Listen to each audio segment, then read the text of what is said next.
capsule wardrobes, counterfeit handbags, and my sister's closet, all on this episode of Unlock Your Wealth Today, your life fully invested.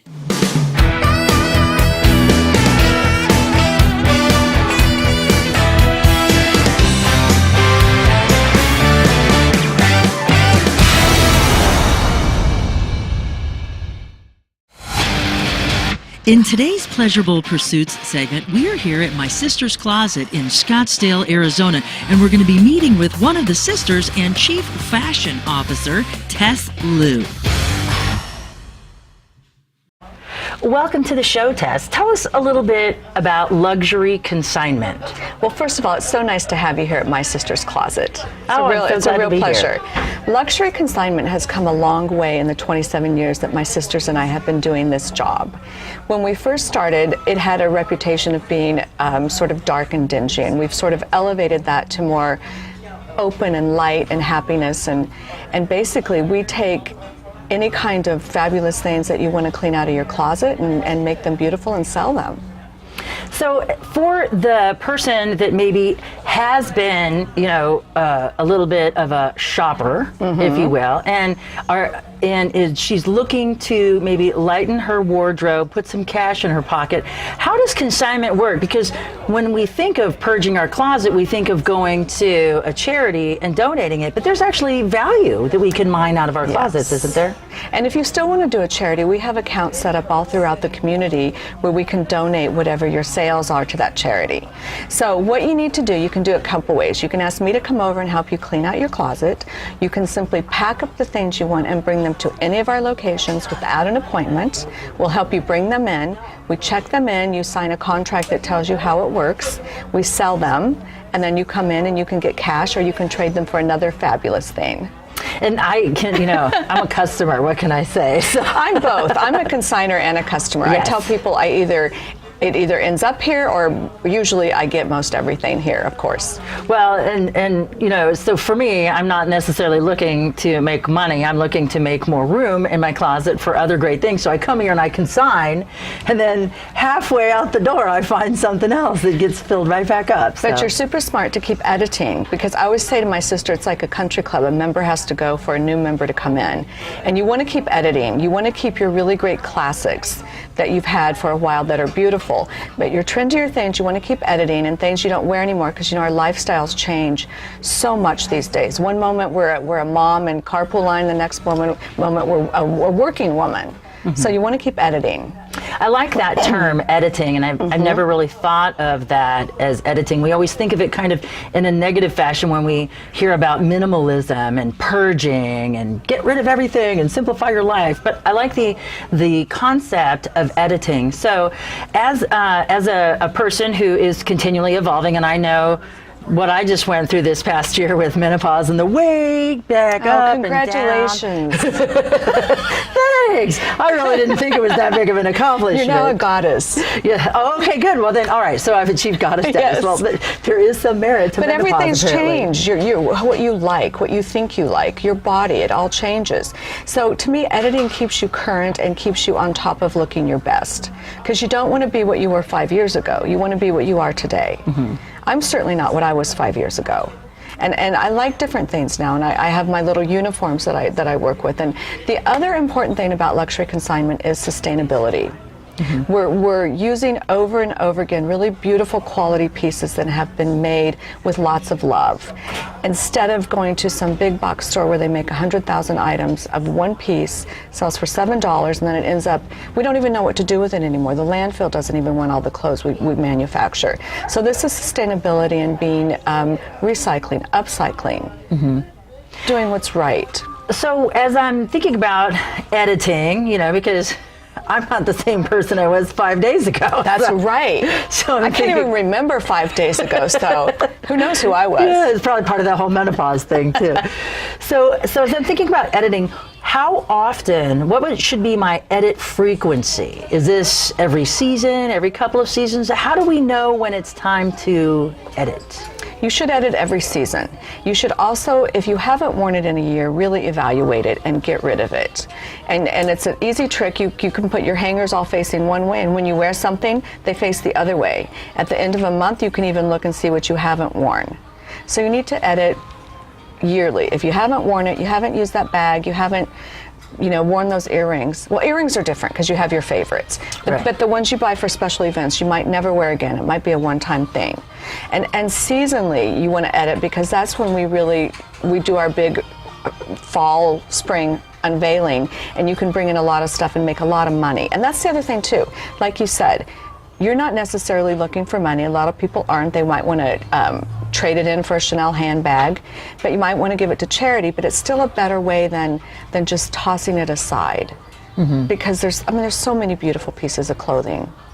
Well, and I'm surprised, and I don't think that men necessarily think of it in this way, because I remember my husband would be just like, well, throw those clothes away.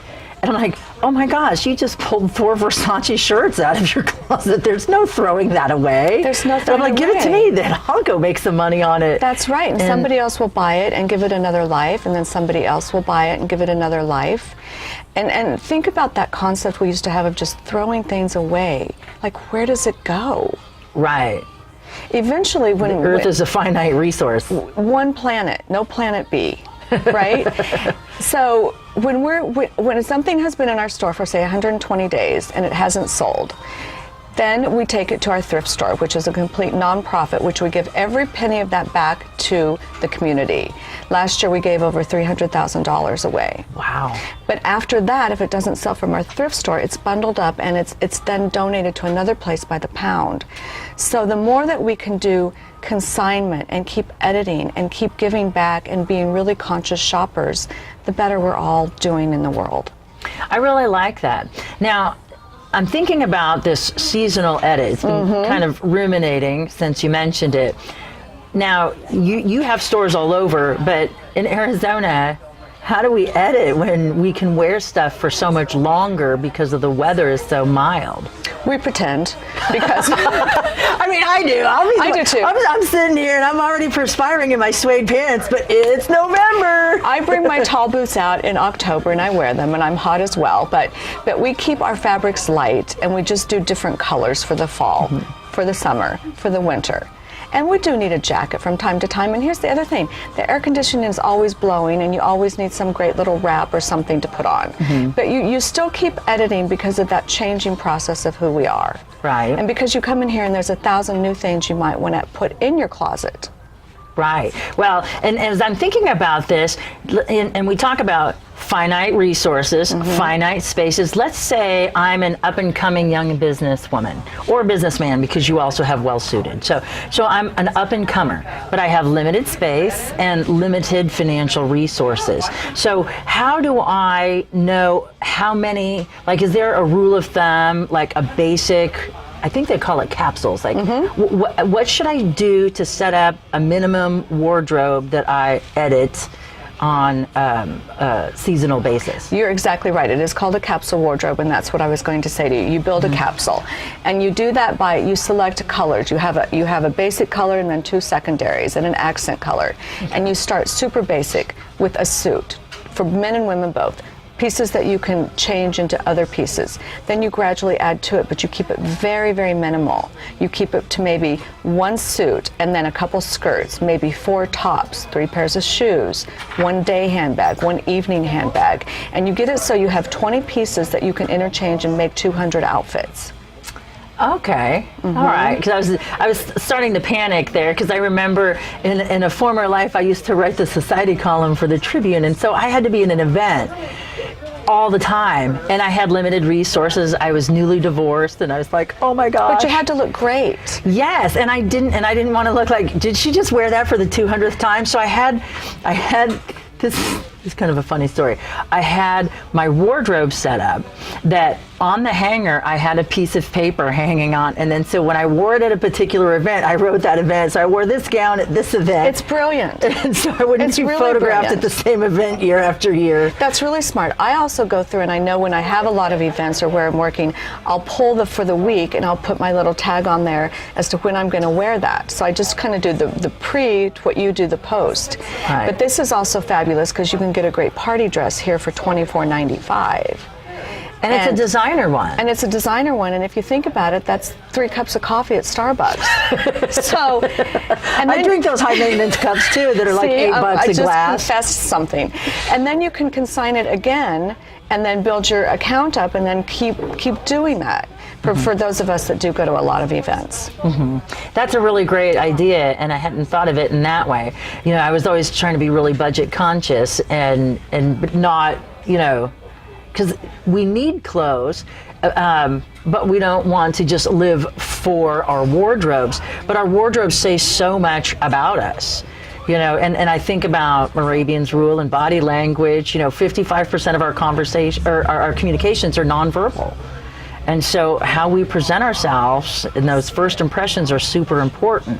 So this has been really exciting. Now, one of the things that I was always nervous about as a young woman coming up, not coming from money, not coming from very fashionable or fashion, you know, aware women in my life growing up, I didn't know anything about luxury handbags, but I knew that I wanted one. I wanted the prestige, I wanted the confidence, the gravitas, that little mark of success, that it wasn't about the bag, it's about what I had to achieve in order to afford the bag.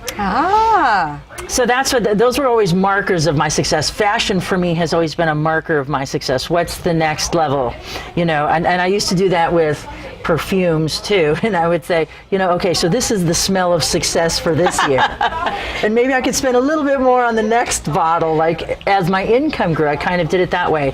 And I was trying to be strategic and systematic. But one of the things that we have to be careful with, especially with internet shopping and resale shopping in general, is what if we come up with a bogus bag? We think we're buying Louis Vuitton, but we got, you know, Louis Vito instead. We lost the end somewhere. Yeah, I'm going to show you how to really spot that fake. And a lot of it is where you're buying it from. You want to go somewhere reputable, where they authenticate, and where you know they don't sell fakes, because that's a huge market. These days you can get Patagonia, Tiffany's, Louboutin, Louis Vuitton. You can get everything fake. Lululemon. So you have to be really, really cautious, and you have to know what you're looking for or where you're shopping. Yeah, well, I'm excited to continue this conversation, and we will be right back with more Tess Lou and how to spot a fake handbag and what to look for when it comes to making your first luxury handbag investment. I'm Heather Wagenhals, and we'll be right back after this.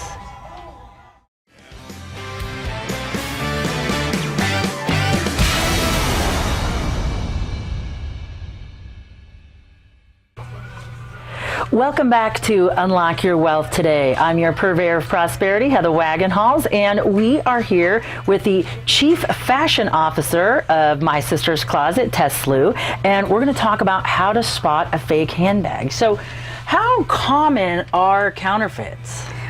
Sadly, they're very, very common, and it does none of us any good to buy a fake. First of all, it doesn't last. Second of all, we're hurting the economy, and we're encouraging people to do bad things. So you want to be really, really cautious, and you want to shop somewhere reputable, first of all, because it is hard to spot a fake. Here are 2 Louis right in front of you. Okay. Can you tell which one's real and which one's fake? No, it's I hard. mean, the pattern, the print, everything looks identical, you know.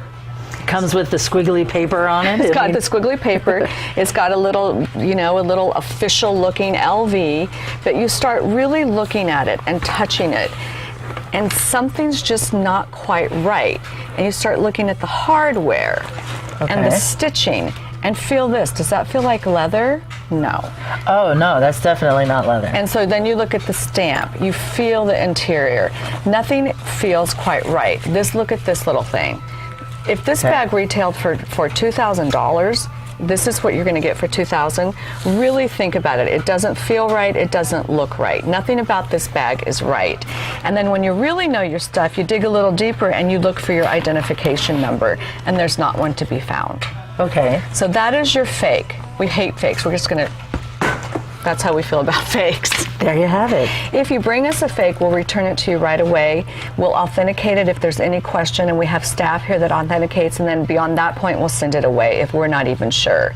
So then you have your real guy, and you start, I mean, look at this. It feels completely different. Oh yeah, just the look of the Your leather hardware, is different. your stitching, right? The feel of everything. The interior fabric is completely different feeling. And then you do your research and you know where to find your little ID number in every designer bag.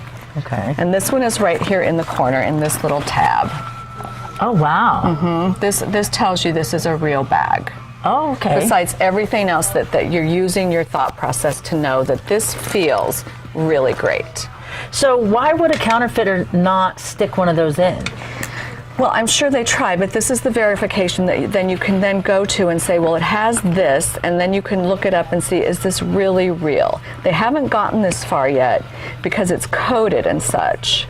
Oh, okay. So let's just not let them get to that point. Well, I'm just, for me, as a creator of content, I write books, I do workshops, and when people steal your intellectual property, and a work of fashion is intellectual property. Yes. It was an investment of your time, your creativity, and if somebody else could do it, they would have, but they didn't.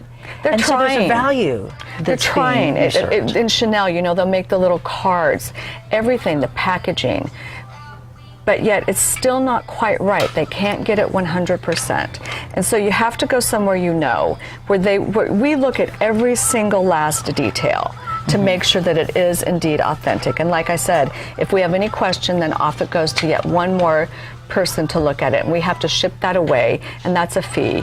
But it's worth it to know that it is 100% real, because we don't want to support people that are illegally making things and bringing them into the country, and it's just not good for any of us. It's just more of that same wretched excess of waste. Right. Well, and it's theft. And it's theft. It's an intellectual property theft, and that's the thing that I have the biggest problem with, because I deal with that when I sell electronic books, so I understand when people take your work, and why draw when you can trace. That's right. So. Well, but in my heart, I've never been able to do anything with the fakes because I know it, and I would rather save my money and buy something that's real. Right. It's like being accessory to the crime.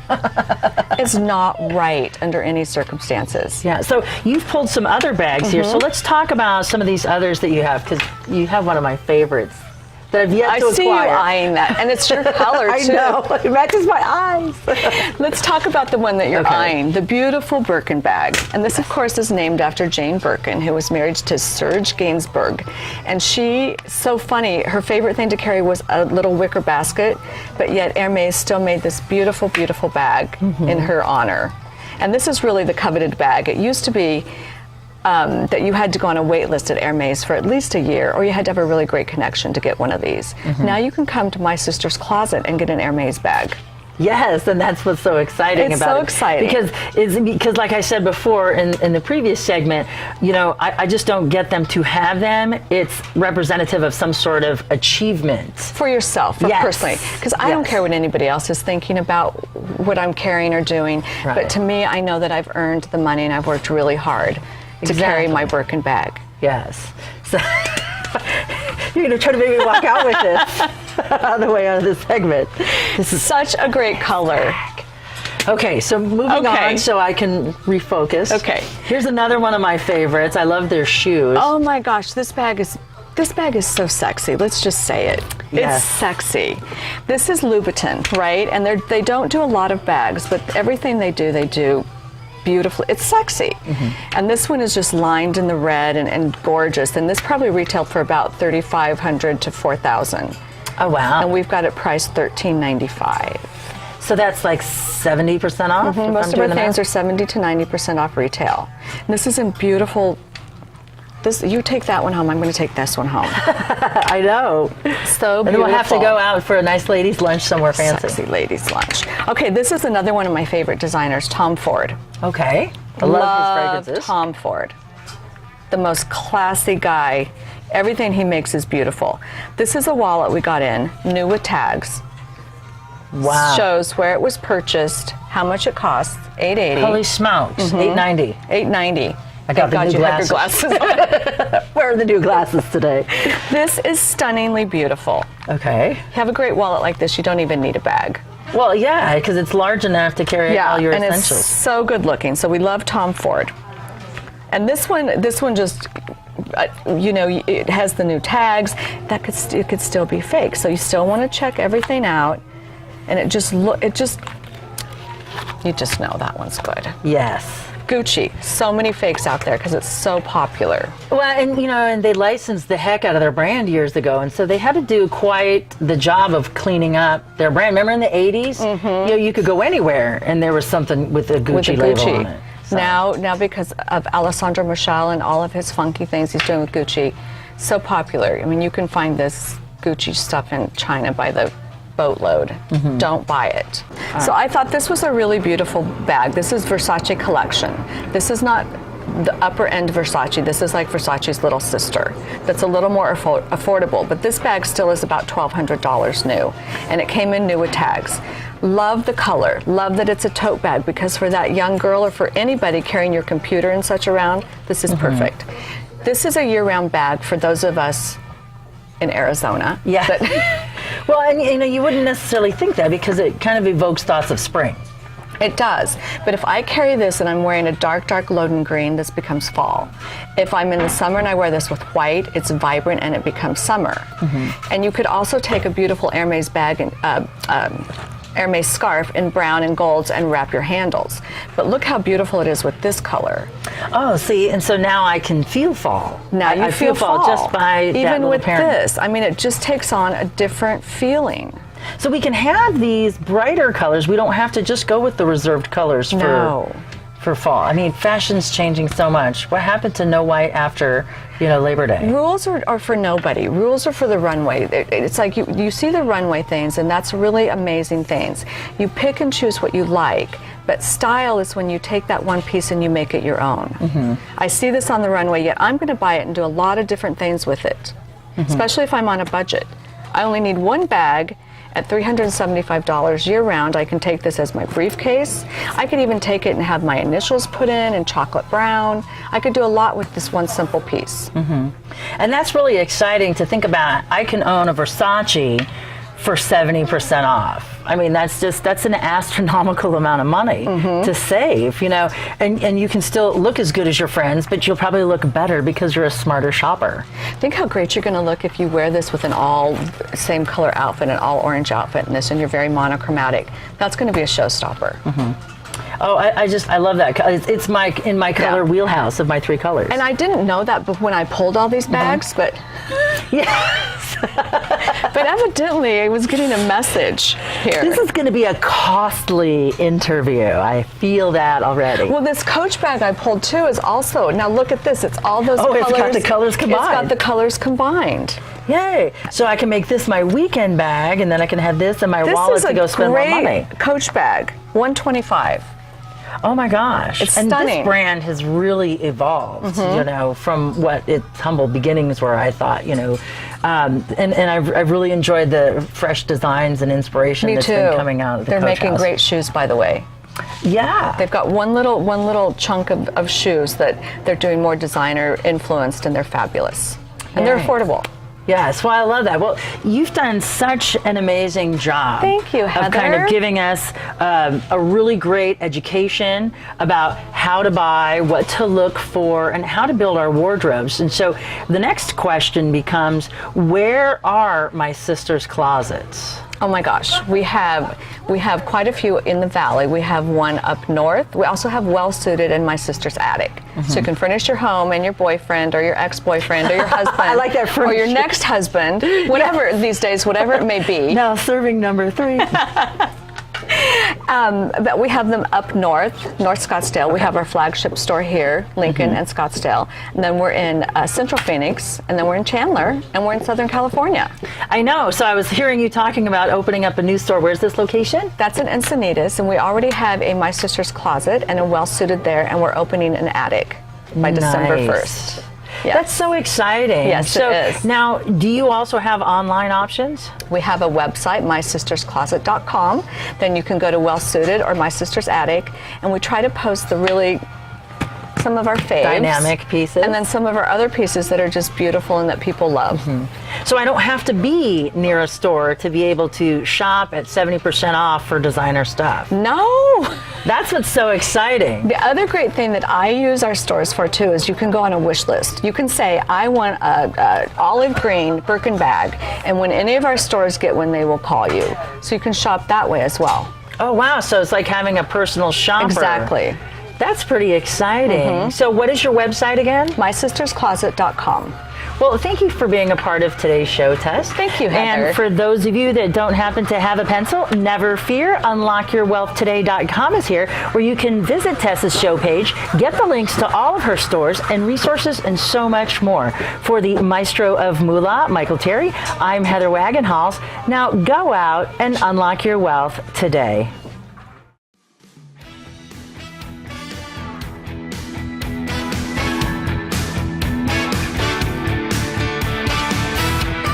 UnlockYourWealthToday.com is produced by Heather Wagenhals and the Unlock Your Wealth Foundation. UnlockYourWealthToday.com and its affiliates are copyrighted 2018 with all rights reserved. For more information on the Keys to Riches Financial Wellness Series, please visit our website at www.unlockyourwealthtoday.com.